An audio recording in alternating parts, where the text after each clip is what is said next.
دعوت میکنم از جناب آقای رضا نجابت، نماینده اتحادیه انجمن اسلامی دانشجویان مستقل، دانشجوی کارشناسی ارشد علوم سیاسی مطالعات خاورمیانه و شمال آفریقا از دانشگاه تهران. دوستان من آماده باشند. بعد از جناب آقای نجابت کلیپ پخش خواهد شد و بعد از ایشون نماینده انجمن اسلامی دانشگاه صنعتی شریف بعد از کلیپ.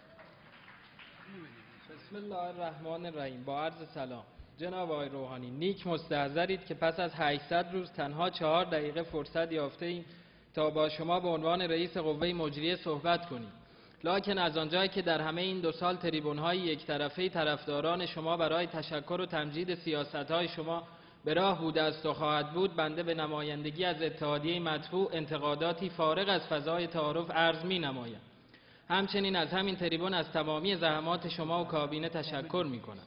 ناظران سیاسی معتقدند که هر کدام از وزارتخانه‌های کابینه شما سهمیه یک جریان، گروه یا شخص خاص بوده که البته پس از گذشت این 2 سال و اختلافات درون کابینه این گمان تقویت هم شده است. در این میان از شما خواهش می‌کنیم دانشگاه را از گود بازی‌های سیاسی خارج کرده و بگذارید دانشجویان مسیر طبیعی خود را طی کنند، مسیر علم و اخلاق و پیشرفت، هرچند منافع عده‌ای کاسب به خطر بیفتند. جناب آقای روحانی، 8 برابر آن 100 روزی که شما از آن یاد کرده بودید می‌گذرد و آش همان آش است و کاسه همان کاسه.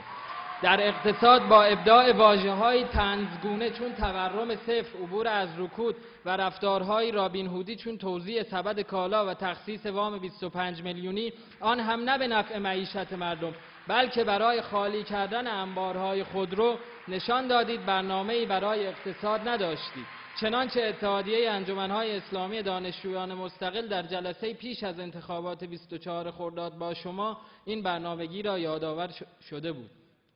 در دولت مذاکرات برای توجیه راهبرد غلط وابسته کردن همه امورات کشور به سیاست خارجه آسمان ریسمان بافته و گفتید کربلا درس مذاکره است. اشتباه گفتید.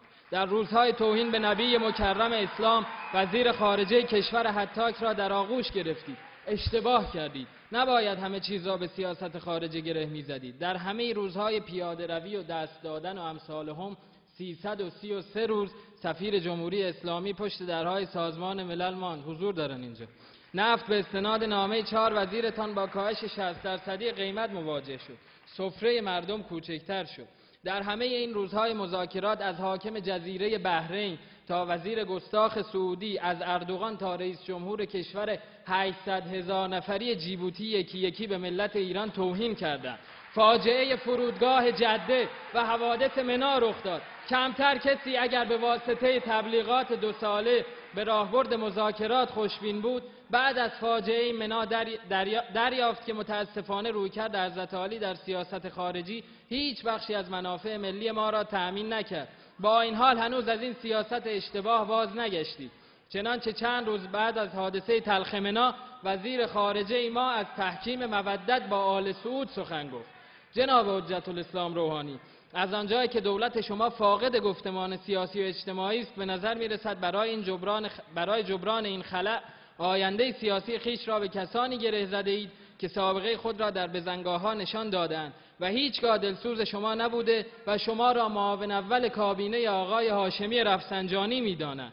اینان دیر یا زود چه در صورت وصول مطالباتشان و چه بالعکس آن پروژه عبور از روحانی را کلید خواهند زد. ما نمی‌خواهیم عبور از روحانی مطرح شود.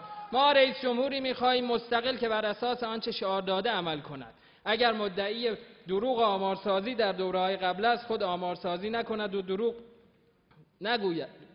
وزیری را به مصدر امور نگذارد که در کرسنت یک طرف دعواست. وزیری را به کار نگمارد که به خاطر نخریدن خودروی بی‌کیفیت ملت را خائن خطاب کند.